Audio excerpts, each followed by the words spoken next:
નમસ્કાર દોસ્તો, હું આપનો મિત્ર દિનેશ કણેત આપ સર્વનું હાર્દિક સ્વાગત કરું છું આપના પોતાના સૈયારા પ્લેટફોર્મ કણેત ગાઈડન્સ પર.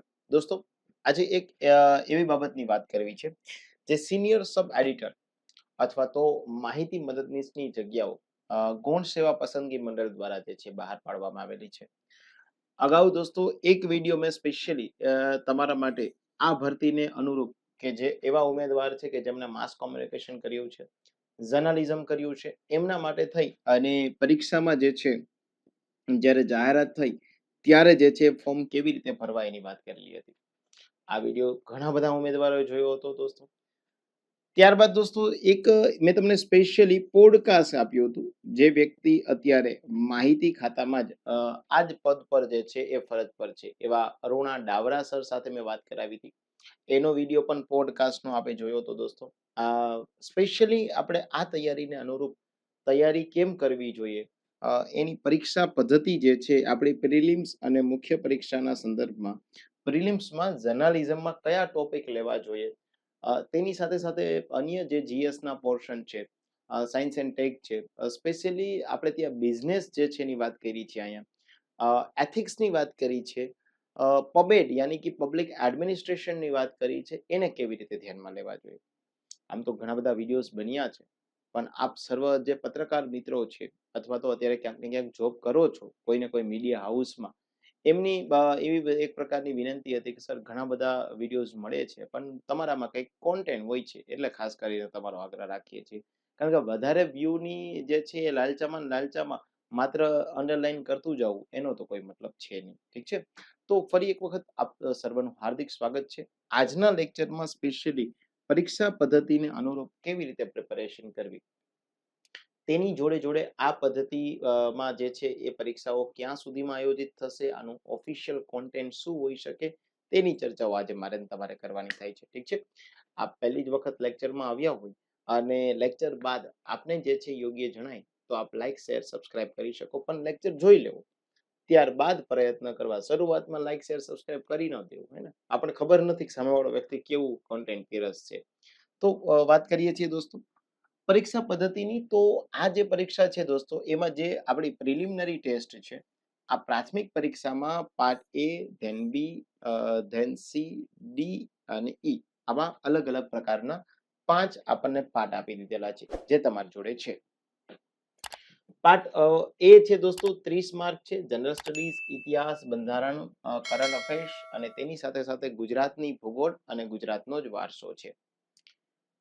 પાર્ટ બી છે કે જે 15 માર્કનું છે, એરિથમેટિક અને એની સાથે સાથે રીઝનિંગ આપેલું છે. પાર્ટ સી છે કે જેમાં સ્પેશિયલી સાયન્સ એન્ડ ટેક 15 માર્કનું આપેલું છે, યાની કે 15 આ 15 આ. બી અને સી પાર્ટના 15 15 યાની 30, જોડે જોડે 30 માર્ક જે છે પાર્ટ એના એટલે 60. અને ત્યારબાદ દોસ્તો પાર્ટ ડી છે જાહેર વહીવટ નીતિશાસ્ત્ર. બહુ જ અગત્યની વાત કરી છે દોસ્તો, કારણ કે પત્રકારત્વ માટે આ વસ્તુ જરૂરી છે. અને ત્યારબાદ પાર્ટ ઈ યાની કે 25 માર્ક તમારા જર્નલિઝમના આપેલા છે, યાની આ 40 અને આ 60 અને આ 40 કેટલા થયા 100 માર્કનું જે છે તમારી જોડે કોન્ટેન્ટ છે. મેં આપને અગાઉ પણ કહેલું છે દોસ્તો કે આ પરીક્ષા પાસ કરવી ખૂબ જ સહેલી છે. એનું એકમાત્ર રીઝન કે નંબર ઓફ એપ્લિકેશન છે એ ઘણી ઓછી થઈ છે. મેક્સિમમ દોસ્તો જે છે ગુજરાત રાજ્યમાંથી આ પરીક્ષામાં 3 ડિજિટમાં ફોર્મ ભરાયા હોય એવી શક્યતાઓ છે. હે, કદાચ 1500 ફોર્મ ભરાયેલા હોય પણ એ પાછા પ્રિપેરેશન ના કરતા હોય, આવું બની શકે. તો જો આપ આપના મીડિયા હાઉસમાંથી આપની જે જવાબદારી તમે અત્યારે સંભાળી રહ્યા છો એમાંથી થોડો સમય પણ કાઢી અને આ પ્રિપેરેશન કરો તો આ પોસ્ટમાં લાગી જવામાં બહુ સારા ચાન્સીસ છે. પણ હા, આના માટે ઉપર છેલ્લું નોલેજ નહીં ચાલે, આ ખાસ યાદ રાખી દેજો. કારણ કે સિનિયર સબ એડિટર નામની પોસ્ટ છે એ સુપર ક્લાસ 3 લેવલની છે, 49,600 રૂપિયાનો પગાર છે. તો સરકાર જો આપણને 49,600 પગાર આપતી હોય તો ડેફિનેટલી એ સારા ઉમેદવારની જે છે અપેક્ષા રાખે. તો સામે જગ્યાઓ પણ ઓછી છે, પણ જો યોગ્ય કન્ટેન્ટ સાથે, યોગ્ય ગાઈડન્સ સાથે, યોગ્ય મેન્ટરશિપ સાથે પ્રિપેરેશન કરો તો ડેફિનેટલી આ પરીક્ષા જે છે એ એવી કોઈ અઘરી નથી કે આપણે વિશ્વ કક્ષાની કોઈ પરીક્ષા યુનાઇટેડ નેશન લેવા જતું હોય ને આપીએ, એવું જરાય નથી. વન બાય વન અલગ અલગ મુદ્દાઓની ચર્ચા કરીએ. પહેલી વસ્તુ દોસ્તો જે છે એ તમને પ્રિલિમ પરીક્ષા, ત્યારબાદ જે છે મુખ્ય પરીક્ષાની આજે હું વાત નહીં કરું. મુખ્ય પરીક્ષામાં જસ્ટ હું તમને કહી દઉં છું. આપને ખ્યાલ છે કે ગુજરાતી ભાષા, અંગ્રેજી ભાષા અને પત્રકારત્વ આની ફરીથી ક્યારેક જે છે આપણે ચર્ચાઓ કરશું. ઠીક છે? તો પેલું ઇતિહાસ. ઇતિહાસમાં કયા મુદ્દાઓ લેવા જોઈએ? કારણ કે તમને મુદ્દાઓ તો આપેલા નથી, પણ ઇતિહાસ માટે કયા મુદ્દા સૌથી શ્રેષ્ઠ છે? તો એક ઇતિહાસમાં કોઈ પણ ટોપિક હોય દોસ્તો, એમાં આપણે ત્યાં સિંધુ સભ્યતાના સ્થળો, એ સ્થળોની લાક્ષણિકતાઓ, સિંધુ સભ્યતાના સ્થળોએથી કઈ કઈ બાબતો મળી છે, હે ને? કે આજે કોઈ પણ પ્રકારના જે છે આર્કિયોલોજીકલ સાઇટ હોય, આર્કિયોલોજીકલ સાઇટથી આપણને કોઈ વસ્તુઓ મળતી હોય, તો કઈ જગ્યાએથી કઈ વસ્તુ મળી છે એનું ઉત્ખનન કર્યું છે. આ ઉત્ખનન કરનાર વ્યક્તિ કોણ છે, હે ને? કોઈ આર્કિયોલોજીકલ હોય, આપણે archaeological survey of India ASI નામની સંસ્થા છે. તો આ બધાને કમ્પાઇલ કરી અને જો મુદ્દો આપ સારી રીતે બનાવી શકો કે ભાઈ એવા કયા સ્થળો છે કે જે ગુજરાતમાં છે સિંધુ ખંડની સંસ્કૃતિના, એવા કયા સ્થળો છે કે જે અન્ય રાજ્યોમાં પણ જોવા મળે છે, એમાં પણ કરંટના પર્સપેક્ટિવથી કોઈ જૂના આપણે ત્યાં જે છે દોસ્તો ઉત્ખનન કાર્ય થયું હોય અને 2000 વર્ષ પૂર્વે, 2500 વર્ષ પૂર્વે, 3000 વર્ષ પૂર્વે, ઈસવીસન પૂર્વે ના કોઈ ખડકો મળ્યા છે, કોઈ સાઇટ મળી છે અને ઓફિશિયલ પ્રમાણભૂત સાઇટ છે, તો એ મુદ્દાને આની સાથે તમે સાંકળી દો તો તમારો ટોપિક જે છે આ મસ્ત મજાનો થઈ જશે. એની સાથે સાથે દોસ્તો આપણે ત્યાં વૈદિક યુગ છે, એમાં જૈન ધર્મ અને બૌદ્ધ ધર્મ, જૈન અને બૌદ્ધ ધર્મમાં પણ એમની બૌદ્ધ ધર્મની સંગીનીઓ, બૌદ્ધ ધર્મની જૈન ધર્મની જે પરિષદ મળી હોય એ પરિષદના અધ્યક્ષ કોણ રહ્યા છે, જૈન ધર્મના બૌદ્ધ ધર્મના પ્રકાર પડ્યા છે, હે ને? આપણે કહીએ છીએ ને જૈન ધર્મમાં શ્વેતાંબર, દિગંબર આવું આપણે કહીએ છીએ, હે ને? તો મહાયાન, હીનયાન, પછી જૈન ધર્મ બૌદ્ધ ધર્મના ડેવલપમેન્ટ માટે જે છે કયા રાજાઓએ પ્રયત્ન કર્યા. કોઈ રાજા એવા હતા કે જેમણે પોતાના જે છે એ પુત્ર, જેમની પુત્રીઓને અન્ય રાષ્ટ્રમાં જૈન ધર્મ, બૌદ્ધ ધર્મના ફેલાવવા માટે મોકલ્યા હતા. લાસ્ટ બટ નોટ લીસ્ટ, આ ધર્મ જે છે એનું પતન થયું છે. આ પતન થયું હોય તો અલગ અલગ કારણ હોય. અમુક લોકો એવું કહેતા હોય કે ભાઈ કોઈ પણ પ્રકારના જે છે કુદરતી મહામારી ફેલાણી હતી. અમુક લોકો એવું કહેતા હોય કે અન્ય રાષ્ટ્રના શાસકોએ આક્રમણ કર્યું, વગેરે વગેરે. તો તમારે એ દરેકના અલગ અલગ પ્રકારના ઓપિનિયન આ જાણવા પડશે, એના મંતવ્ય જાણવા પડશે. સ્પેશિયલી જ્યારે ગુજરાતના જે છે એ રાજવંશોમાં મૈત્રક, સોલંકી, વાઘેલા વંશ, આ જે છે એ ગુજરાતના રાજવંશો. ગુજરાતના રાજવંશોમાં એક તો એની ક્રોનોલોજી તમારે જાણવી પડે કે ભાઈ કયા રાજા પછી કયા રાજા જે છે એનો ઉદ્ભવ થયો છે, એ એક તમારે જાણવું પડે. એની સાથે સાથે તમારે એ પણ જાણવું પડે કે ભાઈ એ રાજાના સમયગાળામાં જે છે કઈ કઈ બાબતનો વિકાસ થયો છે, એને આપણે ત્યાં પાટણ હોય અને પાટણમાં જે છે એ સિદ્ધરાજ જયસિંહ હોય, સોલંકી કાળ હોય, તો એમાં પ્રથમ રાજા એમના સમયગાળામાં કેવા કામ થયા છે, ત્યાં કયા રાજકવિ બિરાજમાન હતા, એ રાજકવિ અથવા તો કયા વિદેશી શાસકો જે તે રાજવંશના સમયગાળામાં એમના દરબારમાં આવ્યા હતા. આ બધું એકઠું કરવા જાવ તો દોસ્તો એક એક ટોપિકના મેક્સ તમને 5, 10, 15 પેજ જ મળે, પણ જો એને યોગ્ય કોન્ટેન્ટ સાથે આપ એકઠું કરો તો. બાકી તો તમે જે છે વાતો કરો તો આપને ખ્યાલ છે, આપ તો બધા હવે જર્નલિઝમ કરેલા લોકો છો, આપણો તો પત્રકારત્વ કરેલા લોકો છો, અને જો આ પત્રકારત્વ કરેલા લોકો હોય ને આપને વ્યક્તિને ઓળખતા ન આવડે તો થોડુંક આપણા પત્રકારત્વ ઉપર થોડો ક્વેશ્ચન માર્ક આવી જાય, હે ને? કારણ કે આપણે રોજ લોકોને ઓળખીએ છીએ, રોજ લોકોને જાણવા છે. રાજકીય વ્યક્તિએ જે છે કંઈક પેલું બોલ્યા હોય એટલે આપણે ડાયરેક્ટ ખ્યાલ આવી જાય કે આ રાજકીય વ્યક્તિ જે છે એ થોડુંક આપણે ડિપ્લોમેટિક આન્સર આપે છે, જે એકચ્યુઅલમાં આપણે જોઈએ છીએ એવું નથી આપતા. તો સ્પર્ધાત્મક પરીક્ષાની ફિલ્ડમાં પણ એવું થાય કે નમસ્કાર દોસ્તો, શું વાંચવા કરતા શું ન વાંચવું એ ખ્યાલ આવી જાય તો વહેલા પાસ થાવ, પણ દોસ્ત મને એ જ નથી ખબર કે શું વાંચવાનું શું નથી વાંચવાનું, એ તો મને જણાવો. સો આવી બધી વાતોથી થોડા લોકોથી આકર્ષિત થવાનું જે છે એ પણ in terms of competitive exam આ ઓછું કરી દેવું પડે. ત્યારબાદ દોસ્તો 1857 નો જે છે આપણો સ્વતંત્ર સંગ્રામ, આપણો વિપ્લવ, એમના કારણો કયા હતા, એના પરિણામો શું આવ્યા છે, પરિણામ પછી એનું શું મહત્વ છે કે એની અસર શું છે, એ પણ ખાસ ગુજરાતના સંદર્ભમાં મેં તમને કીધેલું છે. ત્યારબાદ દોસ્તો 19મી સદીમાં ભારતમાં, ગુજરાતમાં ધાર્મિક સામાજિક સુધારાઓ, એના આંદોલન, આ તમારે જે છે એ ખાસ યાદ રાખવા પડશે. તો એક મુદ્દો તમારે આ કરી દેવાનો થાય. ત્યારબાદ ભારતની સ્વતંત્રતા માટેની જે ચળવળો થઈ છે, ભારતમાં જે કે ભારતીય ક્રાંતિકારીઓ થઈ ગયા છે, એમાં પણ જે સામાજિક લેવલે જે કઈ પ્રકારના ફેરફાર થયા હોય કે ભાઈ હિન્દુઓમાં જે છે એ કોઈ પણ પ્રકારના જે છે એ બહુ લગ્નની પ્રથા જે છે બંધ કરાવવામાં આવી હોય. આપણે ત્યાં કહીએ કે ભાઈ બાળકીઓને જે છે દૂધ પીતીના રિવાજો બંધ કરાવવામાં આવ્યા છે. વિધવા વિવાહ પૂર્ણ લગ્ન થઈ શકે વગેરે વગેરે. તો આવા બધા જે છે સમાજના જે છે એ કુરિવાજ હતા એને બંધ કરાવ્યા કોને, કોના સમયમાં કઈ સંસ્થાઓ શરૂ થઈ છે. મહાત્મા ગાંધીના એકાદશ વ્રતો છે દોસ્તો સ્વતંત્ર ચળવળમાં, ખાસ કરીને ગાંધીજી છે, સરદાર પટેલ સાહેબ છે, બાબા સાહેબ આંબેડકર છે, આમના બધાની શું જે છે એ ભૂમિકાઓ રહેલી છે. અને મહાગુજરાત આંદોલન જે છે ખાસ જોઈ લેવું. તો ઇતિહાસમાં આ બધું મટીરિયલ દોસ્તો આપ એકઠું કરો તો મેક્સ 200 પેજ થાય. તો 200 પેજમાંથી આપણને જે છે આવડી જવું જોઈએ. પણ એક બુકમાંથી બધું નહીં લેવાનું, અલગ અલગ બુકમાંથી લેવાનું, હે ને? એવી બુક પ્લીઝ આપ ન લેતા. જો કે માર્કેટમાં મળશે નહીં એવી બુક કે આવનારી સિનિયર સબ એડિટર અને માહિતી મદદનીશ માટે અદ્યતન પુસ્તક, આવા પુસ્તક ના લેવાય દોસ્તો, હે ને? હજી પણ ના પાડું છું કે જો સારા પુસ્તક હશો, સારું તમે જે છે કન્ટેન્ટ લેતા હશો તો ડેફિનેટલી આ પરીક્ષા તમારા માટે બહુ સરળ રહેશે. પરંતુ જો અલગ અલગ પુસ્તકો એકઠા કરશો, અલગ અલગ મેન્ટરશિપ લેશો તો પછી તૈયારી જ કરતા રહેશો તો આજીવન આપણે જે છે મીડિયા હાઉસ, પ્રાઇવેટ મીડિયા હાઉસમાં જોબ કરવાની થશે. પછી એના અલગ અલગ પ્રકારના શો આવશે. એના અલગ અલગ શો માંથી તમારા શો કેટલા વ્યક્તિ જોવે છે, તમારી ટીઆરપી કેવી છે, આ માપદંડ લેવામાં આવશે. અને યંગસ્ટરમાં વાંધો નહીં આવે. જેમ જેમ સિનિયર થતા જશું પછી ગળા કાપ સ્પર્ધા હશે. અને એ ગળા કાપ સ્પર્ધામાં ક્યાંક જે છે એ અલગ અલગ પ્રકારના ક્લેસીસ હશે ને ત્યારે આપણે એમ થાય કે યાર આના કરતા ત્યારે તૈયારી કરી અને માહિતી ખાતામાં જતો રહ્યો હોત કે જતી રહી હોત તો શાંતિથી નોકરી તો કરત. તો એ પછી વિચાર ના આવે એટલા માટે થઈ અને અત્યારે વર્તમાનમાં આ મુદ્દાઓ. તો અહીંયા ઇતિહાસ થઈ ગયું. બંધારણ સેમ.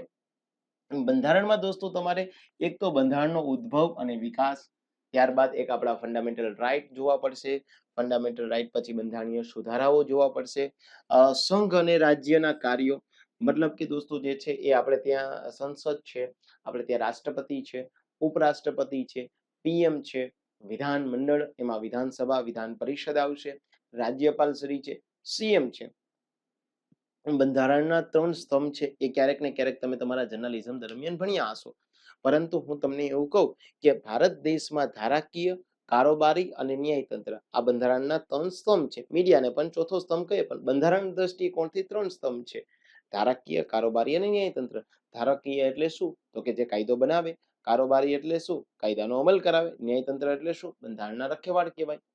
તો હું તમને એવું કહું કે આ ત્રણેય કયા સિદ્ધાંત પ્રમાણે કામ કરે આપને ક્વેશ્ચન માર્ક કરીને કહી દઉં. ચલો 2 મિનિટ માટે આપ જે છે હું થોડો સ્ટોપ થઈ જાઉં. શું તમે મને આન્સર આપી શકશો કે ભારતમાં ધારાકીય, ભારત દેશમાં કારોબારી અને ન્યાયતંત્ર કયા જે છે એ સિદ્ધાંત મુજબ ચાલે છે? ચલો કહી શકો મને. આપ જ્યાં ભણતા હોય એમને પ્રશ્ન પૂછો. તો યાદ રાખવાનું કે ધારાકીય, કારોબારી, ન્યાયતંત્ર સત્તા વિશ્લેષણના સિદ્ધાંત મુજબ કામ કરે. તમારે આ ટાઈપનું બંધારણ કરવું પડે. શું આ પત્રકારત્વ તરીકે ક્યાંય ફરજ પર છો પ્રાઇવેટ મીડિયા હાઉસમાં? તમે જે છે એ સરકારને પણ જે છે એનું મૂલ્યાંકન કરતા હોય, સરકારની નીતિઓનું પણ મૂલ્યાંકન કરતા હોય. તમને પણ ખબર છે કે આપણે ત્યાં પુખ્ત વયનો મતાધિકાર મળે. તમે કહેશો જી સર. હું તમને ક્વેશ્ચન પૂછું, ભારત દેશના બંધારણ પ્રમાણે પુખ્ત વય મતાધિકાર મળે છે કયા સિદ્ધાંત પ્રમાણે? શું આપ મને કહી શકશો? આને કહેવામાં આવશે શું? એક મતનો સિદ્ધાંત. તમે કહો આ સર આવું તો મને આવડે જ છે. ચલો કોઈ વાંધો નહીં, હજી એક આન્સર આપો તમે. ભારત દેશમાં હું તમને એવું કહું છું કે ભારત દેશમાં રાષ્ટ્રપતિના નામે દેશ ચાલે છે. ત્યારબાદ એમના અલગ અલગ પ્રકારના મંત્રીઓ જે છે એમને મદદ કરવા છે. ગૃહપ્રધાન હોય છે, વિદેશ પ્રધાન હોય છે, નાણાં પ્રધાન હોય છે. તો કેન્દ્રીય મંત્રીઓ કયા સિદ્ધાંત મુજબ કામ કરે છે આવું આપ મને કહી શકશો? આપણે તો ઘણા બધા સરકારને જે છે મૂલ્યાંકન કર્યું છે, ઘણું બધું બંધારણ ભણ્યું છે. પણ અહીંયા તમારે બંધારણ ભણવું પડે એટલે યાદ રાખવાનું આને કહેવામાં આવશે શ્રમ વિભાજન અને અસરકારક અમલનો સિદ્ધાંત. જો આવું કોન્ટેન્ટ આપની જોડે હશે, હું અહીંયા કોઈ યુપીએસસી ની વાત નથી કરતો ભાઈ. અહીંયા હું તમારી પરીક્ષામાં પૂછી શકાય એવા સુપર ક્લાસરી લેવલના જ ક્વેશ્ચન આપને કહું છું, હે ને? આજે હું તમને એમ કહું છું કે જ્યારે ચૂંટણી આવે છે, આપ પત્રકારત્વ કરતા હોય છે, તો ત્યારે ચૂંટણીમાં લોકસભાની ચૂંટણીઓ ગાજે, વિધાનસભાની ચૂંટણીઓ ગાજે. હું તમને એક સિમ્પલ જ લોજિક આપી દઉં કે ગુજરાત રાજ્યમાં 26 સીટ જે લોકસભાની છે, આ લોકસભાની ગુજરાત રાજ્યની 26 સીટ છે. શું આપ મને કહી શકો આમાંથી કેટલી સીટ લોકસભામાં ગુજરાતમાં અનામત છે કે જે એસસી અને એસટી ને મળે? હવે તો મહિલાઓને મળે છે, પણ એ કાયદો અમલમાં નથી આવ્યો, બંધારણ સુધારો અમલમાં નથી આવ્યો. રાઈટ નાઉ હું તમે 2025ના સપ્ટેમ્બરમાં વાત કરીએ છીએ ત્યારે જે છે એ ગુજરાત રાજ્યમાં એસસી એસટી કેટેગરીને લોકસભામાં અનામત મળે. કેટલી સીટ અનામત મળે છે? ચલો આપ મને કહી શકશો? તો આવા મુદ્દાઓ આપને આવડે કે ગુજરાતમાં 26 માંથી 2 સીટ એસસી ની છે અને 4 સીટ એસટી ની છે. આ અનામત છે. આ 2 સીટ એસસી ની એટલે કઈ? તો કે કચ્છ અને અમદાવાદ વેસ્ટ. 4 સીટ એસટી ની કઈ? આપણે ત્યાં વલસાડ, છોટાઉદેપુર, બારડોલી અને દાહોદ. આ એસટી માટેની અનામત સીટ છે. તો આવું કોન્ટેન્ટ આપણી જોડે હોવું જોઈએ. ત્યારબાદ દોસ્તો ન્યાયપાલિકાની વાત કરી. ન્યાયપાલિકામાં સુપ્રીમ કોર્ટ છે, હાઈકોર્ટ છે, અન્ય કોર્ટ છે, ન્યાયિક સમીક્ષા છે, જનહિત યાચિકાઓ છે, બંધારણીય ગેરબંધારણીય સંસ્થાઓ છે, સ્થાનિક સરકાર, પંચાયતી રાજ, સરકારશ્રીની નીતિ અને સરકારશ્રીના અલગ અલગ પ્રકારના કાર્યક્રમો છે. આ તમારે દોસ્તો શેમાં? તો કે બંધારણના સંદર્ભમાં જે છે યાદ રાખવાના. ત્યારબાદ વર્તમાન પ્રવાહ. સામાન્ય રીતે કોઈ પણ એક્ઝામ હોય દોસ્તો તો એમાં 6 મહિનાનું જે છે એ કરંટ અફેર્સ કરવું પડે, હે ને?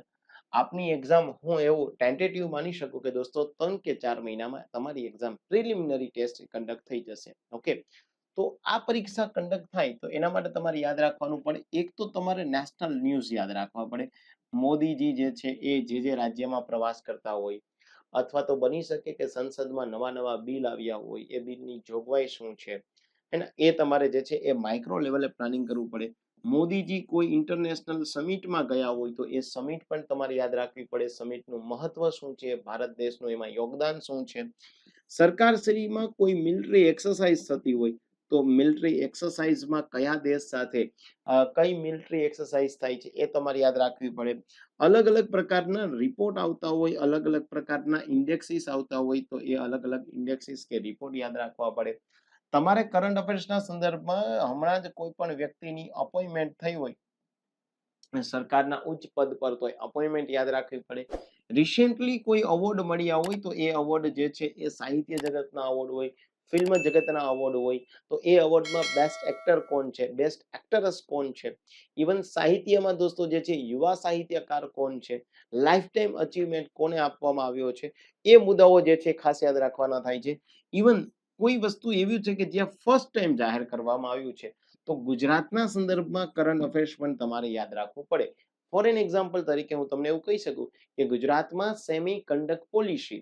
સેમી કન્ડક્ટ પોલિસીનો મતલબ શું થાય દોસ્તો? જે નેનો ચિપ આપણા સ્માર્ટફોન છે, આપણું આજે ડિજિટલ ટીવી છે, આમ તો જે આ સ્માર્ટ બોર્ડ છે એટલે ડિજિટલ ટીવી જ છે ને, તો એમાં નેનો ચિપ છે, એમાં કોઈ એક્સ્ટ્રા પ્રકારની વાત નથી. તો નેનો ચિપ પોલિસી જાહેર કરનાર પહેલું રાજ્ય ભારતમાં એટલે કોણ? ગુજરાત છે.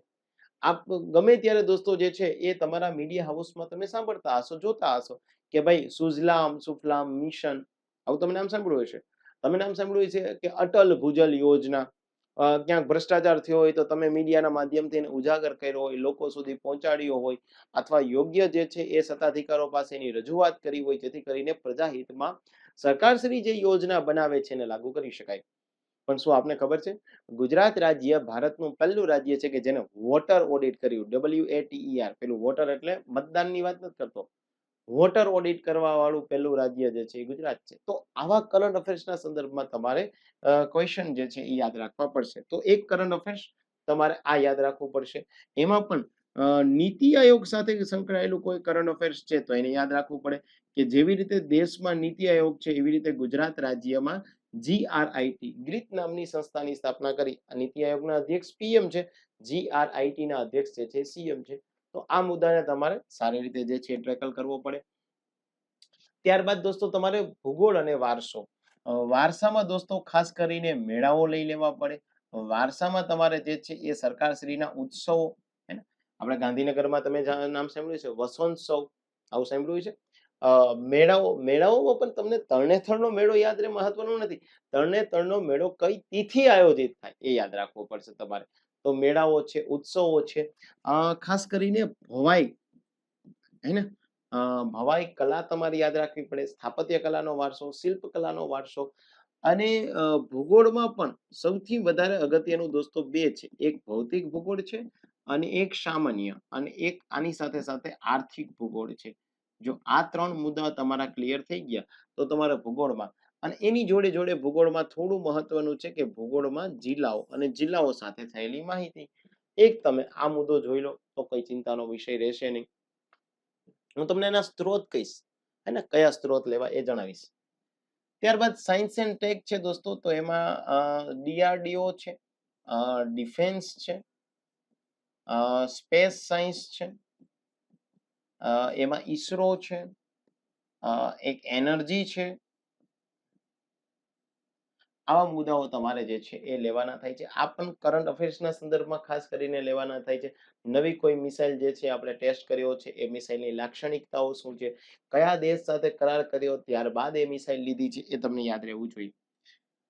ત્યારબાદનો મુદ્દો છે દોસ્તો, સૌથી વધારે આમ તો પેલા મુદ્દાઓ બી આપણે ખ્યાલ હશે, ના ખ્યાલ હોય તો કોઈ ચિંતા નથી કરવાનું. જાહેર વહીવટ અને એમાં નીતિશાસ્ત્ર, નૈતિકતા અને જવાબદારી, એમાં તમારે ખાસ યાદ રાખવાની ખોટી માહિતી અને ખોટા સમાચાર. એક ટોપિક તમારે આ આપણે તમે જોતા હોય ને કે સોશિયલ મીડિયામાં ઘણા બધા ફેક ન્યૂઝ આવતા હોય. જાહેર વહીવટ જે છે એ આ ટોપિક છે. આમ જોવા જાય તો મેં તમને પહેલા જ કહી દીધું છે કે ભાઈ આપણે ત્યાં જે છે તમારો પાર્ટ 1 છે. આ પાર્ટ 1 માં જે છે અહીંયા તમને આપેલું છે જાહેર વહીવટ, હે ને, એ પાર્ટ 1 યાની કે તમારી પ્રિલિમિનરી ટેસ્ટ. જાહેર વહીવટ, નીતિશાસ્ત્ર અને બિઝનેસ એથિક્સ, આ ટોપિક સૌથી વધારે અગત્યનો થાય છે, હે ને. સો જેટલી પરીક્ષામાં ઓછા ફોર્મ ભરાણા છે એટલું જ તમારે સ્માર્ટ વર્ક કરવું પડશે. માત્ર દોસ્તો વાંચન કરશો તો પાસ નથી થતા. આવા તો લાઇબ્રેરીમાં જે છે ઘણા ઉમેદવારો જે છે કદાચ ક્યાંક તમે તમારું જે છે એ ન્યૂઝનું કઈ સ્ટોરીને કવર કરવા ગયા હોય તો આપણે જોયું હશે કે ઘણા ઉમેદવારો 12 કલાક વાંચતા હોય, પછી તમે કહો કે યાર તારા તું બોલ કંઈક અને સરકાર વિશે બોલ. પેલો કહે કે ના ના ના, કોઈ સરકારી માણસ હોય તો એ સમજી જાય કે મીડિયા વાળો આવ્યો છે, આપણે બહુ બોલાય નહીં ભાઈ, ને બાકી આમાં ફિટ થઈ જાય. અને કોઈક વ્યક્તિ જે છે એને પેલાનો પેલો ઉભરો આવી ગયો, હા આપ બોલો, જલ્દી જલ્દી બોલો છો, હે ને, આપ આપનું કામ કરો છો. પેલો જે આસ્પિરન્ટ છે એની રીતે કામ કરે છે. આ કેવું થાય છે કે કોઈક જે છે એ જુનાગઢના બસ સ્ટેન્ડમાં બેઠો છે અને એ દરમિયાન કોઈ બસ લેટ આવી છે અને કોઈ મીડિયા કર્મી ત્યાં પહોંચી ગયો કે નહીં તમે આપનો ઓપિનિયન આપો છો, કે ના નહીં હું મારો ઓપિનિયન નહીં આપું. એક ઉમેદવાર કે હા હું મારો ઓપિનિયન આપું છું. ત્યારે કેટલા લોઢાના ચણા ચાવવા પડે એ તો તમે ક્યાંક ને ક્યાંક ફીલ કર્યું જ છે.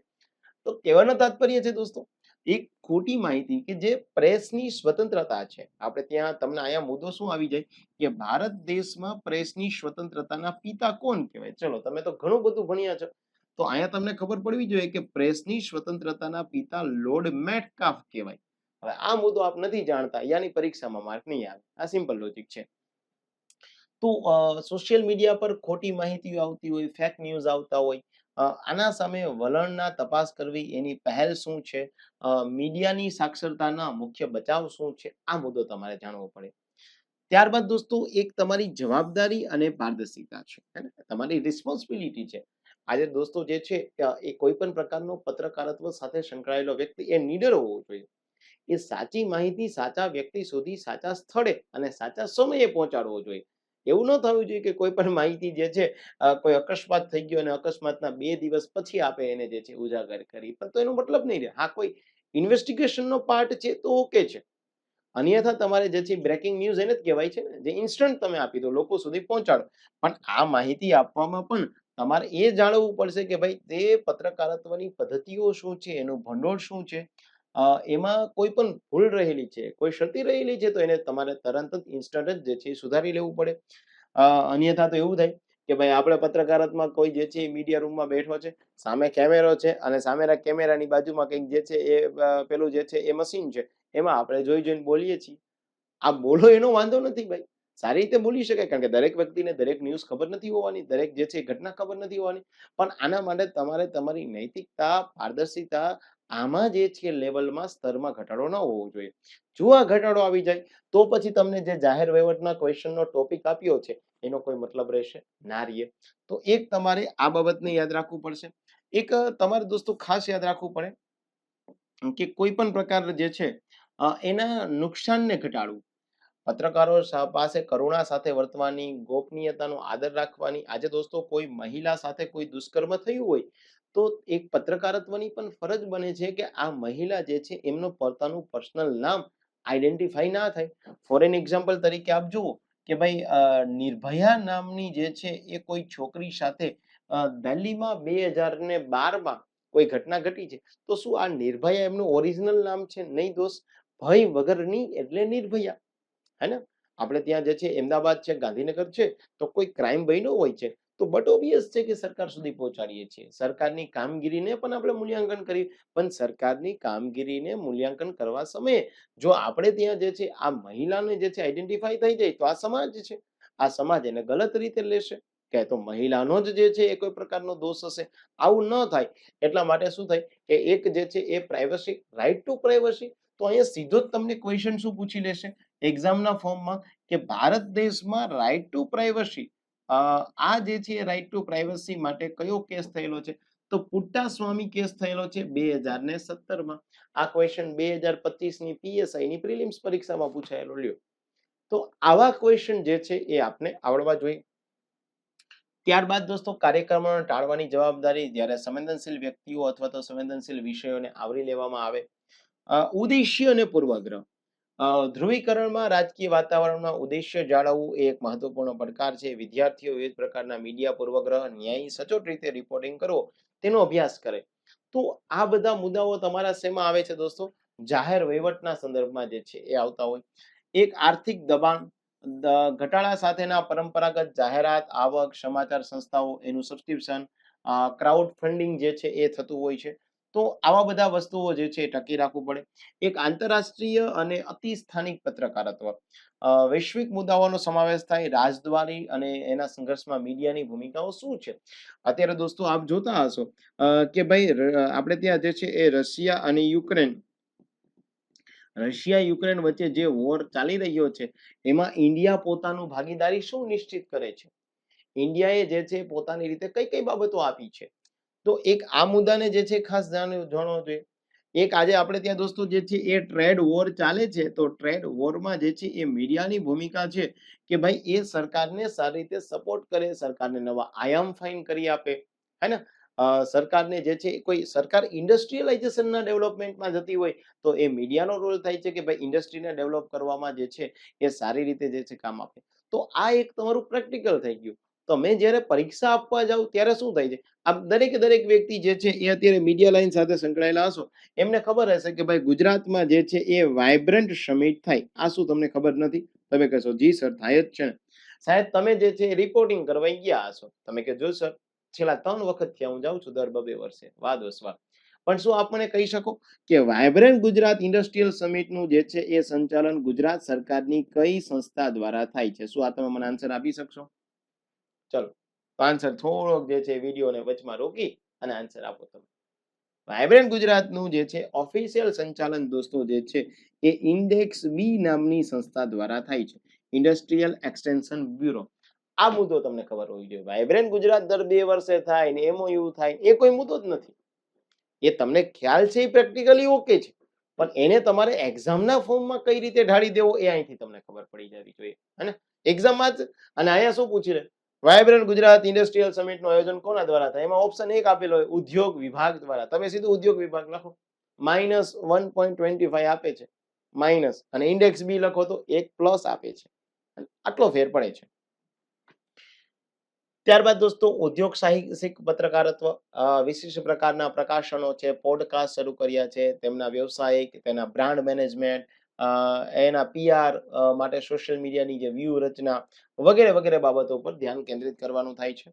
તો એક આ મુદ્દાને યાદ રાખવાનું થાય છે. ત્યારબાદ દોસ્તો જે છે એ તમને લાસ્ટ ઈ ટોપિક આપ્યો છે, એમાં લખ્યું છે પત્રકારત્વ. તો આમાં શું કરવાનું થાય છે? એક તો રિપોર્ટિંગની ટેકનિક શું હોવી જોઈએ? પ્રિન્ટ મીડિયા માટે લેખક અને સંપાદન જે છે ખાસ શું હોવું જોઈએ? બ્રોડકાસ્ટ મીડિયા અને એની સમાજ પરની અસર, મીડિયા નીતિશાસ્ત્ર, તેના સંબંધિત કાયદાઓ, જાહેર સંબંધો, મીડિયા સંબંધિત સંદેશા વ્યવહારની થિયરીઓ, સંચાર અને સંશોધન પદ્ધતિઓ જે છે એ આપેલી છે. તો આવા મુદ્દાઓ દોસ્તો તમારા ખાસ ક્યાં હોવા જોઈએ? તો કે આવા મુદ્દાઓ તમારા સ્પેશિયલી હોવા જોઈએ આપણા પત્રકારત્વના ટોપિકમાં. પત્રકારત્વના કોઈ તમને ઓફિશિયલ ટોપિક નથી આપ્યા, પરંતુ તમારી પાસે જે છે એ ઓફિશિયલ હોવા જોઈએ કે આવા ટોપિક જે છે એ ખાસ કરીને આપણે તકેદારીના ભાગરૂપે જે છે એ રાખવા જોઈએ, જેથી કરીને આપણે ખ્યાલ આવે કે ભાઈ આવા ટોપિક આપણે પત્રકારત્વના સંદર્ભમાં લેશું તો કોઈ વાંધો નહીં આવે. તો એક તમારે એ મુદ્દાને યાદ રાખવાનો થાય છે કે ભાઈ આપણે ત્યાં જે છે કેવા કેવા મુદ્દાઓ. બીજું કે આ તો મેં તમને એ સ્પેશિયલી એ કીધું કે ભાઈ આપણે ત્યાં કયા વસ્તુ ધ્યાનમાં રાખવા જોઈએ. મેં ઓફિશિયલ દોસ્તો આપણે ત્યાં અરુણા ડાવરા સર છે. આપણા સરકારમાં તમને ખ્યાલ છે કે કોઈ મહિલા હોય તો એને પણ એક પ્રોટોકોલના ભાગરૂપે આપણે સર તરીકે જ સંબોધન કરતા હોય છે. અરુણા ડાવરા સર ઓલરેડી અત્યારે જે છે એ ફરજ પર છે, અને એ ફરજ પર છે જે છે એ માહિતી મદદનીશ તરીકે ગાંધીનગર ખાતે. એમનું એક મેં પોડકાસ્ટ કર્યું છે યુટ્યુબમાં જ. આપણે ગણિત ગાઈડન્સ જે છે યુટ્યુબ ચેનલમાં જજો, અને ત્યાં જે છે એ પોડકાસ્ટનું પ્લે લિસ્ટ છે તેમાંથી એમને જોજો. એમણે એમની ઘણી બધી સારી એમના અનુભવ, એના એક્સપિરિયન્સ શેરિંગ કર્યા હશે. જોઈ લીધું હોય તો સારું છે. બીજું કે આપણે આ જે કોન્ટેન્ટ છે એ સારું જણાતું હોય તો આના માટે આપણે સ્પેશિયલ એક અલગથી આ જ પરીક્ષાની તૈયારી માટેનું ગ્રુપ બનાવેલું છે દોસ્તો. તો મને ત્યાં જોઈન સિનિયર સબ એડિટર આવું લખી અને તમારે મોકલી દેવું આ નંબર ઉપર, તો તમને ગ્રુપમાં બી એડ કરી દઉં. હે ને? કારણ કે એમાં જે છે 30-40 વ્યક્તિઓ અત્યારે રાઈટ નાઉ હશે, પછી ધીરે ધીરે વધતા જશે, કારણ કે જગ્યાઓ જ બહુ ઓછી છે, મતલબ નંબર ઓફ એપ્લિકેશન જ ઓછી થઈ છે. તો આવા જે છે એ વ્યક્તિઓ કે ભાઈ આના પરીક્ષાને લગતી કોઈ માહિતી હોય, પરીક્ષાને લગતો કોઈ કોર્સ હોય, તો એની વાત હું તમને કરી શકીશ. અને આપણે ત્યાં જે છે એ આ સિનિયર સબ એડિટર માટેનો એક સ્પેશિયલ કોર્સ પણ દોસ્તો તમારા માટે આપણે બહાર પાડેલો છે, જે 10,000ની કિંમત છે. અને એ 10,000ની કિંમતમાં દોસ્તો જે છે 5,500 જે છે એ હું તમને આપું છું, યાની કે 45% ડિસ્કાઉન્ટ તમને એમાં મળવા પાત્ર છે. એક્ઝામ જે છે એ આવે ત્યાં સુધી, એટલે લગભગ 6 મહિના સુધીની આમ તો વેલિડિટી તો પ્રિલિમ્સ પ્લસ મેઇન્સ બંને માટે છે, એટલે આમ 1 વર્ષ માટે તમને આપું છું. પણ ઓલમોસ્ટ 3 કે 4 મહિનામાં દોસ્તો જે છે પરીક્ષા આયોજિત થશે. હવે આ કોર્સમાં તમને શું મળશે? એક તો જે એમાં બંધારણ છે દોસ્તો, એક તો એમાં પત્રકારત્વ છે, એમાં જાહેર વહીવટ છે, એ હું પોતે દિનેશ કણેત આપને ભણાવીશ. ત્યારબાદ વારસો છે, એ વારસો કેતન પટેલ સર તમને ભણાવશે. ત્યારબાદ દોસ્તો જે મેથ્સ રીઝનિંગનો પોર્શન છે એ ભૌતિક ઠક્કર સર તમને ભણાવશે. સાયન્સ એન્ડ ટેક છે એ તમને વિમલ ભટ્ટી સર ભણાવશે. આ બધા ફેકલ્ટીઝ મારા સિવાયના એ બધા જે આપ ઓળખતા હશો, તો એ બધા પ્રીમિયમ ઇન્સ્ટિટ્યૂટમાં ભણાવતા હોય એવા ફેકલ્ટીઝ છે. હવે દરેકે દરેક ટોપિકનું હું તમને આમાં મટીરિયલ પણ આપીશ. યાની મટીરિયલ આપવાથી શું થશે કે તમારે લખવાનો સમય નહીં જાય. વિડીયો લેક્ચર તો તમને એપ્લિકેશનમાં આપીશ જ, પણ તમારે લખવાનો સમય જે છે નહીં જાય, જેથી કરીને આપણે આપણા પ્રોફેશનલ લાઈફમાં ક્યાંક ને ક્યાંક વ્યસ્ત હોય તો લખવામાં જે છે એ સમય જાય, બુક્સ બનાવવામાં સમય જાય, એ નહીં ચાલે. બીકોઝ અગાઉની પરીક્ષાઓ એવી હતી કે જેમાં આપણે પોતાની નોટ્સ બનાવતા હતા, પછી એ રીડિંગ કરતા હતા. પરંતુ હવેની પરીક્ષાઓ એવી છે કે જ્યાં તમારે રીડિંગ જ કરવાનું થાય છે. નોટ્સ મેકિંગમાં આટલો બધો સમય બગાડશો તો નહીં ચાલે. બીકોઝ અગાઉની પરીક્ષામાં જે છે 2-3 વર્ષ સુધી જે છે એ આખી પ્રોસેસ ચાલતી હતી. હવેની પરીક્ષા તો 2-3 વર્ષ ચાલશે, તમે જ મીડિયા કર્મી પાછા જશો GSSB પાસે, સર 3 વર્ષ સુધી કેમ પરીક્ષા આપે ન લીધી, મને યોગ્ય કારણ જણાવો, આ ન ચલાવે, ઉમેદવારના હિતમાં. તો હવે તો તમે જ ઉમેદવાર છો, હે ને? તો બટ ઓબ્વિયસ છે કે 3 કે 4 મહિનામાં પરીક્ષા આવી જશે, પણ આનું એક પ્રોપર સ્કેડ્યુલ હોવું જોઈએ. આ સ્કેડ્યુલ મુજબ આ પ્રિપેરેશન કરશો તો એમાં કોઈ ચિંતા નથી. આ કોર્સ લેવા માટે તમારે પ્લે સ્ટોરમાંથી ગણિત ગાઈડન્સ એપ્લિકેશન ડાઉનલોડ કરવાની થાય છે, લોગિન કરવાનું થાય છે, પછી GSSB નામનું મેન્યુ હશે. આ મેન્યુમાં જઈ સિનિયર સબ એડિટર અને માહિતી મદદનીશ બંને જે છે પરીક્ષા તો એક સાથે જ હશે. પછી જેના પહેલા નામ છે એને સિનિયર સબ એડિટર, અને ત્યારબાદના નામ છે એમને માહિતી મદદનીશ તરીકે જે છે એ મળશે. તમને ક્વેશ્ચન થાય કે સર આ પરીક્ષામાં કોન્ટેન્ટ કેવું હશે? એક તો તમે દોસ્તો મને અત્યારે અડધો કલાકથી સાંભળો છો, એકદમ શાંત ચિત્તે તમારું કામ છોડીને સાંભળો છો, એ તો મારા નસીબ કહેવાય કે તમે આટલા તમારા તૈયારી બાબતે જે છે એ સારા પ્રેક્ટિકલ થાવ છો. અત્યાર સુધીની જીપીએસસીની અસિસ્ટન્ટ મેનેજર છે, પીએસઆઈની પરીક્ષા, સ્ટેનોગ્રાફરની પરીક્ષા, એસએએફ, આરએફઓ, અકાઉન્ટ ઓફિસરમાં જે આપણે કરાવેલું છે એ પૂછાયેલું છે. એક તો હું તમને આ કહી શકું છું. આપ જોઈ શકો છો કે એક સ્ટેટ ટેક્સ ઇન્સ્પેક્ટરની પરીક્ષા આયોજિત થઈ હતી. 200 માર્કમાંથી 60 ક્વેશ્ચન બેઠા પૂછાયેલા હતા. આ પણ મારી વાત માનવી નહીં તમારે. આવી પરીક્ષાઓ જે છે, ઇવન જે આપણી મેન્સ પરીક્ષા સીસી ગ્રુપ એની છે એમાં 50 માંથી જે છે એ 19 ક્વેશ્ચન બેઠા પૂછાયેલા હતા. આ પણ તમારે મારી વાત માનવી નહીં. આના માટે થઈ અને તમારે આ જ આપણી એપ્લિકેશન જે યુટ્યુબની ચેનલ છે એમાં કણેત ગાઈડન્સમાં તમે લેક્ચર જોઈ રહ્યા છો એમાં જે છે એ પ્લેલિસ્ટમાં જજો. ત્યાં માત્ર પોકળ વાતોની પ્રૂફ સાથે દાવા દરેક પરીક્ષામાં જેટલું કન્ટેન્ટ આપણા જે છે એપ્લિકેશનમાંથી જે કરાવેલું છે એ પૂછાયેલું છે એના પ્રૂફ આપેલા છે. એક ક્વેશ્ચન આપું છું, એની નીચે આપણે એક સ્ક્રીનશોટ આપું છું, તો આપ જોઈ શકો છો. હવે તમારે જે છે એ કણેત ગાઈડન્સ સાથે જોડાવું કે નહીં એ હું તમારી ઉપર છોડી દઉં ભાઈ. શું કામ ભાઈ આપણે કોઈની વાતોમાં આવીએ? આપણે જોણી જાણી અને એ પ્રોડક્ટ કેવી છે પછી જ એ પ્રોડક્ટને પરચેસ કરાય. સો આપને તમામ પ્રકારના મટીરિયલ આપીશ, એના એમસીક્યુ પણ હું આપીશ, એમના જે છે વિડીયો લેક્ચર પણ હું તમને આપીશ, પણ પ્રાઇસ આ જ રહેશે અને 45% ડિસ્કાઉન્ટ જે છે એ પેલા 30 વ્યક્તિને હું આપવાનો છું. તો આ પ્રિપેરેશન કરશો તો ત્યાં હું તમને એ પણ કહી દઈશ શું વાંચવું જોઈએ, શું ન વાંચવું જોઈએ, ક્યાંથી શરૂઆત કરવી જોઈએ. હા, તમારા તરફથી મને એક એટલી જ અપેક્ષા છે કે આપ મને સમય આપો સ્પેશિયલી વાંચન માટે. તમે કહેશો કે સર મારાથી રોજની કલાક નીકળે તો નહીં ચાલે.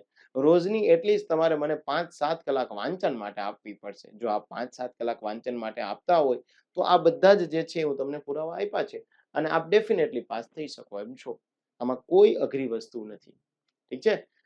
તો આપ ગ્રુપમાં પણ જોડાઈ શકો છો દોસ્તો અને આ બધા જ લોકો જે છે એ માહિતી મદદનીશ તરીકે જે છે સારી પ્રિપેરેશન કરી અને સરકારશ્રીમાં આવો અને સરકારશ્રીમાં જે છે સારા એક વ્યક્તિ તરીકે, સારા એક પદાધિકારી તરીકે તમારું સ્થાન સુનિશ્ચિત કરો તેવી અપેક્ષા સાથે આવજો. Bye bye, Siya, thank you and wish you all the very best.